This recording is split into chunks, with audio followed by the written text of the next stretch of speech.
नमस्कार, स्वागत आपका हरियाणा न्यूज़ 24 पे। मैं हूं मुन्ना लांबा, मेरे सहयोगी विनय सिंधु के साथ हम मौजूद आज अहिरवाल क्षेत्र में, दक्षिण हरियाणा में, रेवाड़ी में और पीतल नगरी में मौजूद हैं।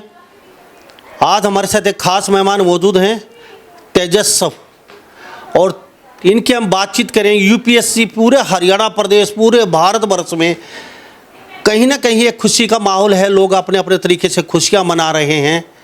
तो हमारे साथ 308 रैंक लेके तेजस हमारे साथ खास बातचीत में मौजूद हैं।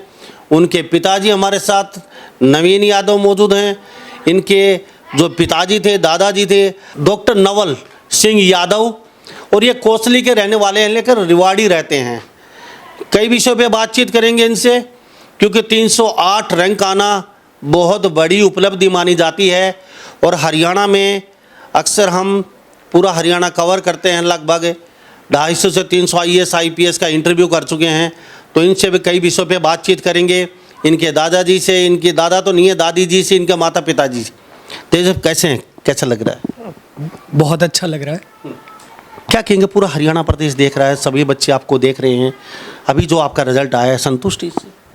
हाँ, मैं काफ़ी संतुष्ट हूँ, क्योंकि देखा अब 2022 और 23 के अकॉर्डिंग, मैं अपनी रैंक के अकॉर्डिंग मुझे मेरी चहिता सर्विस IAS मिल जाएगी, तो इसलिए मैं काफ़ी संतुष्ट हूँ।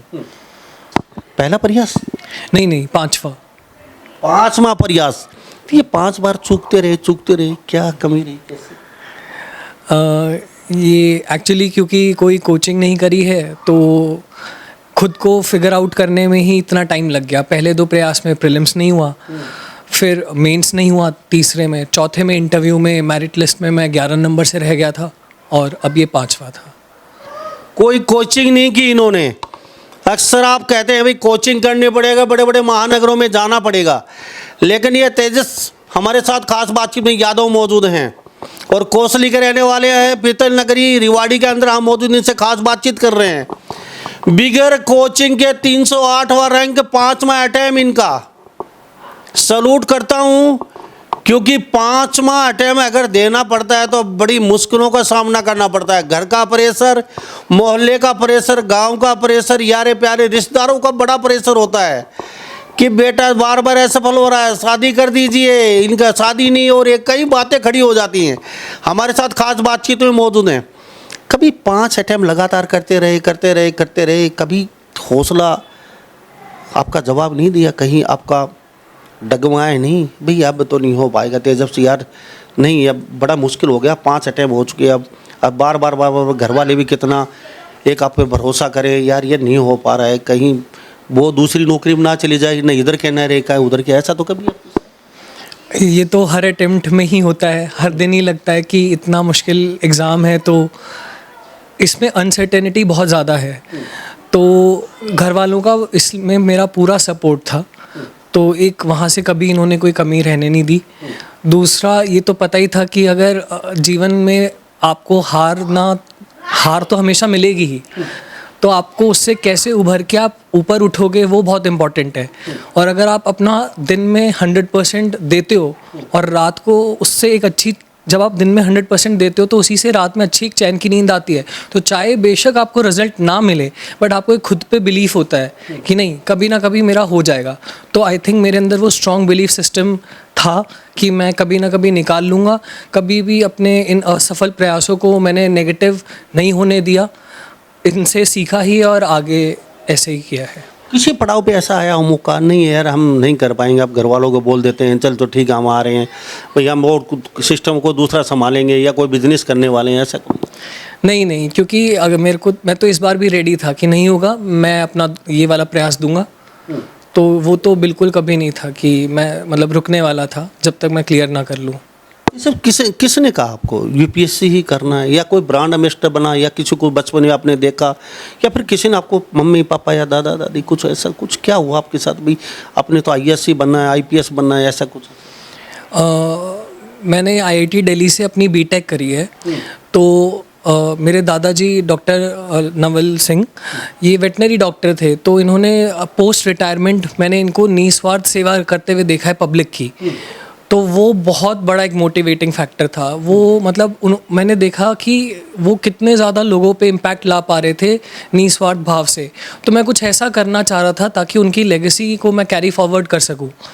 तो मेरे को एक यूपीएससी, फिर मैंने अपने 2018 में जब कॉलेज में था तब देखा ऐसा एग्ज़ाम है जिसके बेसिस पे मैं एक बहुत इम्पैक्टफुल लोगों के जीवन में ला सकता हूँ, पब्लिक सर्विस डिलीवरी को इम्प्रूव कर सकता हूँ। तो ये एक बहुत बड़ा ड्राइविंग फैक्टर था। बिगर कोचिंग की बड़ा मुश्किल होता है। नहीं, कई बच्चे तो यूट्यूब से ही सामग्री उठा उठा के अपने IAS IPS बन चुके हैं। लेकिन मैं फिर आपके सामने कहना चाहता हूँ, अक्सर कहते हैं बिगर कोचिंग नहीं कर पाएंगे। एक भरोसा होना चाहिए, एक जुनून, एक जज्बा होना चाहिए, और वो तेजस्वी में है।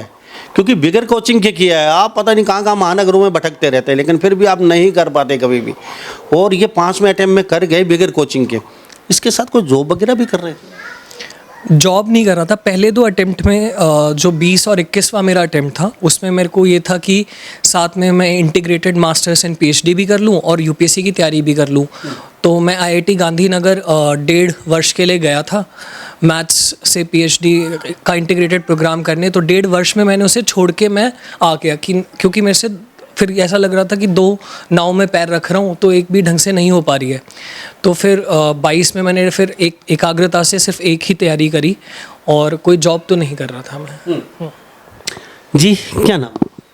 मेरा नाम नीना है जी। क्या करते हैं बच्चे? हाँ, गृहिणी है या फिर जो? जी। मैं प्राइवेट स्कूल शिवशाला में शिक्षिका हूँ। शिवशाला में माता जी पढ़ाती हैं। ये एक सपना आपका कुछ था या इसमें फिर बेटे का ही खुद का अपना ही? नहीं, इसमें इसी का पूरा योगदान रहा है। कभी आपको ऐसा लगा है बेटा इतना बड़ा मुकाम हासिल करने वाला है या कर जाएगा, कभी ऐसा आपको, या फिर बचपन से ही कुछ ऐसा लग रहा था ये यूनिक है? ये कहते हैं भगवान ने कोहिनूर का हीरा वो गढ़ के उतारते हैं, लोग कहते हैं भाई भगवान ऊपर से बना के उतारते हैं कुछ ना कुछ, तो ऐसा कुछ हाँ, ये शुरू से ही मेहनती रहा है। बचपन से ये क्लास में भी फर्स्ट आता रहा है। इसके अंदर वो कैलिबर था, लग रहा था कि ये कुछ ना कुछ अच्छा करेगा। तो फिर शरारती बचपन में नहीं? नहीं, बचपन में शरारती तो नहीं थे। हाँ, अब कुछ पिटाई विटाई हो जाती? कभी कभार तो कर ही देते हैं बच्चे। हाँ, वो तो हो जाता है। ये एक ही भाई, एक ही बेटा है। एक ही बेटा है। वो कहते हैं ना एक ही बेटा है और इन्होंने धमाका मचा दिया पूरे हरियाणा में, पूरे भारत में। 308वां रैंक है हमारे साथ। रेवाड़ी में मौजूद है, कोसली के रहने वाले हैं। और यूपीएससी क्रैक करना लाखों बच्चों का सपना होता है, अभिभावक का सपना होता है, लेकिन कर नहीं पाते क्योंकि इनका जो ईमान और इनका जो हौसला होता है ना वो पूरा परिपक्व नहीं हो पाता और वो बीच में कहीं डगमगा जाते हैं। लेकिन बड़ी कठिनाई आती है, बड़ा लंबा रास्ता है, कठिन डगर है, इतना आसान नहीं है कि रसगुल्ले की प्लेट और सज के आ जाएंगे और गपागप खा लेंगे, क्योंकि बहुत बड़ा पैशन रखना पड़ता है और वो आप रख नहीं पाते हो। फिर कहते हैं नहीं यूपीएससी नहीं हो पाएगी, दूसरा सिस्टम संभालेंगे हम। लेकिन ये कहते हैं अगर अब भी नहीं होता फिर तैयार थे करने के लिए। ये होता है जज्बा और जुनून, और ये सेल्फ डिफेंस और अपना खुद का, अपने विवेक और अपना दिमाग से काम करना पड़ता है। क्या कहेंगे जी? फिर टेस्ट कई बातें करेंगे, कौन सी किताब पे फोकस किया, कितना पढ़े, कितना सोए, कितना खेले, कितना कूदे, कई विषयों पे बातचीत होगी। आप इनके पिताजी हैं, दादी जी हमारे साथ बैठी हैं, क्या कहेंगे? नहीं, मेहनती तो ये शुरू से ही था और हार इसने मानी नहीं कभी भी। 2023 में भी इंटरव्यू तक गया था, लेकिन इसमें कॉन्फिडेंस था कि आज अगली बार मैं कर लूँगा, और फिर इसने करके ही दिखाया। तो कभी अभी बीच में ऐसा कभी है समय आया हो 5 बार ऐसा फल आपने कहा बेटा छोड़िए यार, दूसरा संभालो ना, क्यों जिनकी लाइफ अपनी? इस पे तो हमारे को भरोसा था ये निकाल लेगा, क्योंकि जो लास्ट के जब ये इसने पूरे अपनी कंसंट्रेशन से अलग से जाके रह के और फिर करना शुरू करा, तो उसके बाद इम्प्रूवमेंट आ रही थी इसमें। और धीरे धीरे पहले इसने प्री किया, फिर मेंस किया, फिर इंटरव्यू तक भी गया, फिर उम्मीद थी कि हाँ वो अब और इस बार इसका हो ही गया। कभी बीच में ऐसा समय आया हो बेटे को ऐसा लगा हो यार नहीं कर पाएगा, आपने सजेशन दिया हो बेटा अब दूसरा संभाल लीजिए, कुछ ऐसा कोई आपने? नहीं, ऐसा कुछ नहीं था। अभी मौके थे इसके पास और उसको पूरा अपनी तरफ से पूरा प्रयास कर रहा था, और हमें पक्का भरोसा था कि ये इसमें सफल रहेगा, होएगा। बहुत झंडे गाड़? हाँ जी, बिल्कुल। पूरे भारत में लोग देख रहे हैं, सुन रहे हैं आपको, खुशी का माहौल है। और क्या लगता है अपेक्षा से ज़्यादा बच्चे ने कुछ किया है? आपकी जो आशाएं थी उनसे भी कहीं ज़्यादा? हाँ वो तो है, इतना करा है, अब ये और भी अच्छा कर सकता था। बाकी ये थोड़ा अनप्रडिक्टेबल रहता है यूपीएससी, तो 308 है, वो भी बहुत अच्छा रैंक है। दादी जी क्या नाम आपका? मैं कृष्णा यादव रिटायर्ड प्रिंसिपल हूँ। रिटायर्ड, पूरी फैमिली पढ़ी लिखी है, और पूरी फैमिली पढ़ी लिखी है तो बच्चा तो कहीं को होना था। दादाजी तो नहीं है, वो कहीं ऊपर से देख रहे हैं, आज खुश भी हो रहे हैं। अगर यहाँ होते तो उनसे बातचीत करते। क्या कहेंगे पोतों को लेके? पोते ने जो सोचा था उससे ज़्यादा बड़ा किया। ये IIT बिना कोचिंग अपने आप की, कोई कोचिंग नहीं ली, +2 करते ही IIT में गया। IIT में रह करके इसने इलेक्शन भी लड़ा, प्राइज़ भी लिए और ग्रेडिंग भी अच्छी ली। उसके बाद वहाँ लाइब्रेरी में बैठे बैठे इसको आता था कि भाई मैं यूपीएससी दूंगा, और बस उसके बाद इसमें लगन हो गई और इसने अपना सपना पूरा किया, हमारा भी सपना पूरा किया। और कभी आपको बीच में ऐसा बेटे को, अच्छा सबसे ज़्यादा बात किससे करते थे? मैंने ये कहा जब तक मैं जिंदा हूँ तो किसी चीज़ की चिंता मत कर, पढ़े जा बस। ये बोले।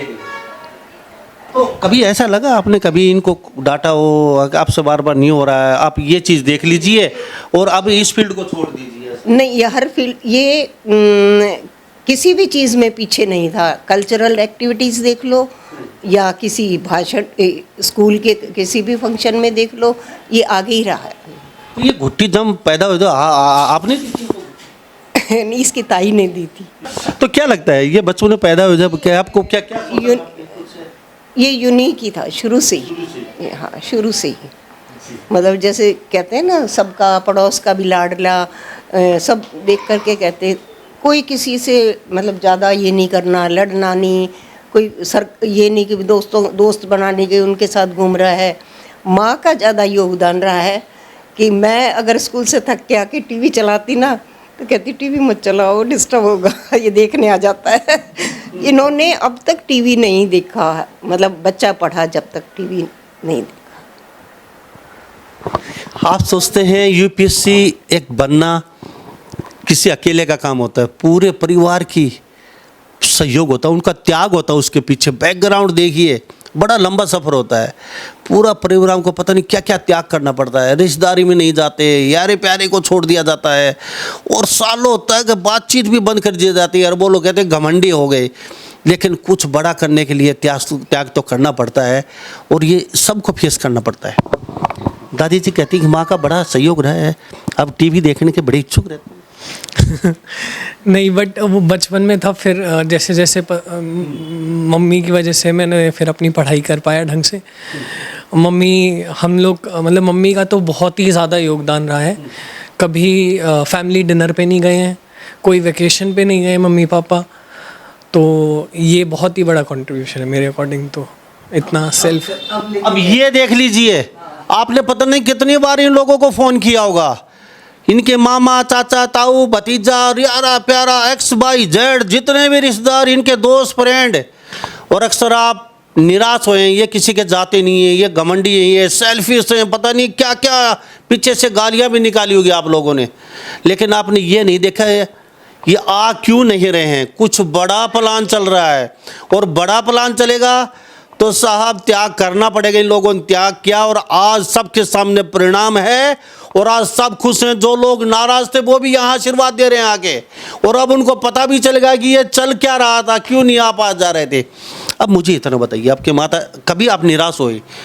आप जैसे जहाँ भी आप रहे हैं, यहाँ घर पे पढ़ाई की या कहीं बाहर की, अब दिमाग जैसे ज़्यादा डिस्टर्ब हो गया, तो उस समय सबसे ज़्यादा आपका सहयोग करता कौन था? नहीं टेंशन मतलब हो जाएगा, कभी ऐसा कोई? मतलब मम्मी, दादी, पापा सबने मोटिवेट किया, कोई नहीं, एक और दे ले चांस। फिर दोस्तों ने भी बोला कि तू यहाँ तक आया है तो मतलब छोड़ मत, ट्राई कर। तो मतलब सर, जो इकोसिस्टम बोलते हैं जिसे हम आसपास, वो मैंने अपना खुद भी बहुत ही पॉजिटिव रखा। मैं भी बहुत इनकरेज करता था आपस में, तो वो रेसिप्रोकेट कर जाता था, मतलब तो ये एक तालमेल बना रहा। अच्छा तेजस्व, हमारे साथ तेजस्व यादव खास बातचीत में कोसली से हैं और ये रिवाड़ी पीतल नगरी में मौजूद हैं। 308 रैंक बहुत बड़ी उपलब्धि है और यादव समाज के साथ साथ पूरे भारत के लिए खुशी का मौका है। हम बातचीत करें इनके दादा दादी, इनके दादी जी, माता जी, पिताजी सब हमारे साथ खास बातचीत में मौजूद हैं। अब मुझे इतना बताइए, आपने शुरुआत की, बड़ी लंबी डगर रही है आपकी, बड़ा लंबा रास्ता रही है और इतने अटैम्प्ट देने के बाद कहीं ना कहीं थोड़ा सा मोरल भी डाउन होने लगता है, स्ट्रेस आ जाती है यार, कहीं इधर का उधर के ना रहें। आपने शुरुआत की, कौन सी किताब पे ज़्यादा भरोसा करें हम, NCERT पे कितना भरोसा करें, अखबार आपने कौन सा पढ़ा और कितनी पढ़ाई के घंटे, नियमित पढ़ाई कितनी करनी ज़रूरी होती है या फिर रूटीन में सब चल जाता है? जी देखिए, मेरे अकॉर्डिंग जैसे आपको एक अटेम्प्ट जब आप शुरुआती दे रहे हो तो उसमें आपको दिन रात एक कर देना है। वो 6-7 महीने की मेहनत बहुत ही फोकस्ड होनी चाहिए। उससे क्या होता है कि अगर आपका उस अटेम्प्ट में ना भी हो तो आपका एक बेस तैयार हो जाता है, फिर वो आपको हमेशा मदद करेगा अपने अगले अटेम्प्ट्स में। और फिर अपने अगले अटेम्प्ट्स में थोड़ा कम, मतलब पढ़ाई तो कम नहीं, लेकिन उसमें अपनी और अदर एक्टिविटीज़ जोड़ सकते हैं। जैसे कि आप उसमें खेल सकते हैं, आप अपने लिए वॉकिंग कर सकते हैं, जिम कर सकते हैं, ये सब कर सकते हैं। लेकिन एक बार 6-7 महीने के लिए वो नींव बनानी बहुत ज़रूरी है। उसके बाद जो बुक्स हैं, जो सबसे इम्पोर्टेंट बुक्स मेरे अकॉर्डिंग हैं वो NCERT हैं। NCERT एक्चुअली सब लोग पॉलिटी, ज्योग्राफी, हिस्ट्री इन सब की NCERTs पढ़ते हैं, लेकिन जब आप NCERT की साइट पे जाएंगे तो आपको वहाँ पे सोसाइटी की भी मिलेंगी 11th-12th में। अभी रिसेंटली आप हमेशा चेक करते रहिए, इस साल क्लास 11th में एक knowledge systems and traditions in India भी आ चुकी है। इवन बिजनेस स्टडीज़ की NCERTs बहुत ही एक स्ट्रॉन्ग बेस बनाता है और काफ़ी UPSC के सवाल डायरेक्टली NCERT से ही उठाए जाते हैं। तो मेरे अकॉर्डिंग NCERT एक बहुत इंपॉर्टेंट बेस है। उसके ऊपर जो सब टॉपर्स जैसे हमें बताते ही हैं, स्टैंडर्ड बुक्स, पॉलिटी लक्ष्मीकांत के लिए, या फिर ज्योग्राफी के लिए NCERTs, इकोनॉमी के लिए कोई भी एक ऑथर जो आजकल मार्केट में अवेलेबल है, आप आसानी से टॉपर्स की साइट पे जा सकते हैं, देख सकते हैं, वो बड़ा मदद कर देता है। तो ये सोर्सेज रहते हैं। अखबार कौन? अखबार the Hindu, the Indian express. अखबार में ये है कि आप अखबार को उसमें जो एडिटोरियल्स आ रहे हैं उनको एनालिसिस करके देखिए, क्योंकि हमारे जो लिखित के पेपर हैं मेंस के GS 1, 2, 3, 4, इनमें काफ़ी इंटरलिंकेजेस हैं। तो जब भी पढ़ें इतने फोकस से पढ़ें कि आप ये प्रेडिक्ट कर पा रहे हैं पढ़ते हुए कि मैं इसमें किस सोसाइटी को क्या इंटरनेशनल रिलेशन से लिंक कर पा रहा हूँ, इंटरनेशनल रिलेशंस को क्या मैं साइंस एंड टेक्नोलॉजी से लिंक कर पा रहा हूँ। तो इनमें आप ये इंटरलिंकेजेस को दिमाग में रखते हुए कोई भी एक अखबार पढ़िए या दोनों भी पढ़ सकते हैं। ये ऐसा होगा कि कभी आप रोज़ पढ़ेंगे, फिर एक बार लगेगा नहीं अब स्किप कर देते हैं 1-2 दिन में, लेकिन एक कंटिन्यूस हैबिट अगर थोड़ी रहेगी कंसिस्टेंसी के साथ तो वो काफ़ी आपको लगेगा कि आज कुछ मिसिंग है, आपको लगेगा दिनचर्या में, फिर वो आपके लिए एक तरीके से जुड़ जाएगा अखबार। तो इनमें स्टैंडर्ड बुक्स पे मैंने एक्चुअली ज़्यादा पढ़ा था। कोई कॉन्सेप्ट स्टैंडर्ड बुक्स से मुझे जैसे समझ में नहीं आता था, जैसे फंडामेंटल राइट्स तो समझ में आ गया, लेकिन उससे रिलेटेड एक डायरेक्ट इम्पैक्ट टेस्ट होते हैं, तो सपोज़ वो चीज़ मुझे नहीं समझ में आई तो मैं उसको कीवर्ड सर्च करूँगा, यूट्यूब पे कोई भी एक वीडियो आराम से आ जाएगी और वहाँ से देख लूँगा। लेकिन बुक्स को बार बार पढ़ना, रिवाइज़ करना, और कुछ ना समझ में आई यूट्यूब में तब ही देखा था, कोई ऐसा चैनल वगैरह नहीं था। 2022 के अटेम्प्ट में तो बहुत ही ज़्यादा मेहनत करी है, मतलब रात के 12 बज जाते थे सुबह से। फिर अभी मेरा पहला प्री भी क्लियर हुआ था, तो फिर धीरे धीरे 2023 में मुझे लगता है कि 7-8 घंटे की पढ़ाई एक ऑप्टिमल पढ़ाई है, जिसमें आप जब, लेकिन एक बात का ध्यान रखें कि जब भी पढ़े बहुत ही ज़्यादा फोकस्ड पढ़े, ताकि जब आप बाकी के घंटे हैं उसे फुली एंजॉय कर सकें, क्योंकि वो आपको कभी भी आपकी मेंटल हेल्थ आपके अपने हाथ में ही है, तो आपको उसका भी ध्यान रखना है। वो तभी आप ध्यान में रखेंगे कि जब आप जितना पढ़ेंगे उतनी एकाग्रता से पढ़ेंगे, आप कुछ और सोचेंगे नहीं, और जब आप पढ़ाई से हटकर खेल या फिर कुछ भी करेंगे तो उसमें आप फुली एंजॉय कर पाएंगे। तो ये बहुत इंपॉर्टेंट हो जाता है, उससे जो हमारा मानसिक है वो भी, तनाव भी कम रहता है, और हम अपना फुली अगले दिन के लिए भी 100% दे पाते हैं। जब आपको ज़्यादा बर्डन हो जाती है दिमाग पे, तो क्या टीवी देखते थे या फिर सोशल मीडिया या फिर घर वालों को बात करना या फिर कोई फिजिकल एक्टिविटी तो मेरी कांस्टेंट ही रही है। रोज़ जिम जाता था, फिर दोस्तों से बात करता था, तो ये दोनों चीज़ें रहती थी। तो हमारे साथ खास बातचीत में पूरी फैमिली मौजूद है यहाँ पे। खुशी का मौका है और कोसली से आते हैं ये होनहार बच्चा, और गांव में बहुत बड़ा एक आयोजन किया गया था और बड़ा सम्मान किया है पूरे परिवार का, तेजस्व का, सब यहाँ ढोल नगाड़ो गाजे बाजे खुली जेब में बैठा के अच्छा खासा इनका सम्मान किया गया है। कैसे लगा गाँव में पहुँचे, इतना बड़ा मान सम्मान मिला था? और जी बहुत ही अच्छा लग रहा था। मुझे तो लगता है कि इस एग्ज़ाम में जो आशीर्वाद है वो बहुत ही बड़ी चीज़ है, क्योंकि आपको बुज़ुर्गों का आशीर्वाद, मेरे कुल देवता मुक्तेश्वरपुरी जी का आशीर्वाद, तो मैं बहुत लाइक कि ब्लेसिंग्स बहुत इम्पॉर्टेंट है इस एग्ज़ाम को क्लियर करने के लिए। और आज बहुत अच्छा लगा था सबसे मिलके। कुछ दिमाग में आपको अब तक चला होगा, हम इतनी बड़ी पावर मिलने वाली है आपको और इतनी बड़ी पावर पे बैठेंगे, लगभग लाखों लोगों को रोज़ डील करना पड़ेगा, क्या बदलाव करना चाहते हो? क्या दिमाग में एक ऐसी है मैं इस फील्ड में कुछ बड़ा अच्छा कर सकता हूँ या करूँगा, कुछ अच्छा ड्रीम प्रोजेक्ट लेके चले हो? पहले बहुत जब स्टार्टिंग कर रहा था तैयारी की, तब ऐसे सोचा था एजुकेशन में बदलाव लाना है या फिर ऐसे बहुत स्पेसिफिकली सोचता था। बट अब इतनी तैयारी करने के बाद एक चीज़ जो मैं समझाऊँ कि जो ऑलरेडी हमारे पास पब्लिक सर्विस डिलीवरी के सिस्टम्स हैं, मुझे उन्हें ही बस इफ़ेक्टिव और एफिशिएंट बनाना है आम लोगों के लिए, कि जो ऑलरेडी सरकार की जो पॉलिसी चलती रहती हैं, जो उसमें प्रावधान है, वो अच्छे से इम्प्लीमेंट हो रहे हों। अगर मैं उतना भी कर लूँगा बहुत, तो वो एक बहुत बड़ा चेंज लेकर आएगा मेरे अकॉर्डिंग। और फर्दर जब स्टेजेस के लिए मुझे पॉलिसी फॉर्मुलेशन का हिस्सा मैं बनूंगा, तो मैं एजुकेशन सेक्टर में और हेल्थ सेक्टर में काम करना चाहूँगा। हमारे साथ तेजस्वी यादव जो कहते हैं काश वो कर दिखाएं, लेकिन आज के दौर में या आज से 2-4 साल, 5 साल, 10 साल के दौर में हमने जो देखा है, IAS, IPS, HCS लोग चक्कर काट रहे हैं, ऑफिस में बैठते नहीं हैं, गाहे वगाहे कभी मिल भी जाते हैं तो गरीब लोगों का काम नहीं होता। वो दिहाड़ी मजदूरी करने वाले 500 रुपये रोज़ कमाने वाला बंदा और रोज़ ऑफिस के चक्कर काटता है छोटे से साइन के लिए। और भली बात है, आप सबको पता है।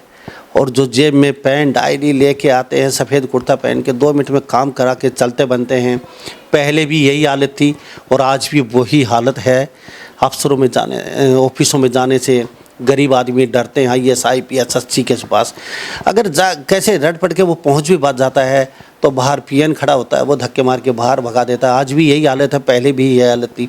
काश मेरे देश जल्दी बदले, युवा साथी आ रहे हैं इस लाइन में, शायद इस व्यवस्था को बदलें और फील्ड में रह के काम करें।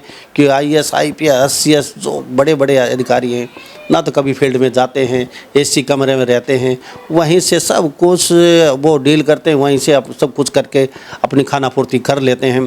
पहले भी जनता पीस रही थी और आज भी जनता यूं की जो पीस रही है। क्या होगी, कुछ बदलाव गरीब लोगों के सुनेंगे या फिर यह पैटर्न यूं ही चलता है? नहीं, आई थिंक जो मूल वैल्यू है सिविल सर्विसेज की वो है कंपैशन। और कंपैशन का असली मतलब तभी है जब हम जो अपने से वल्नरेबल सेक्शंस हैं, जैसे कि हम महिलाएं, बुज़ुर्ग, दिव्यांगजन, उनकी एक्चुअली में हम उनकी मदद, उनको फोर फ्रंट पे रखें कि उनके काम पहले हों।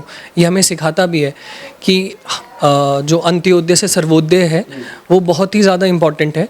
एंड मैं अपने आप को कॉन्स्टेंटली रिमाइंड कराता रहूँगा कि मैं इस वैल्यू सिस्टम से आया था और ये कैरी फॉरवर्ड करूँगा, ये मेरा वादा रहेगा।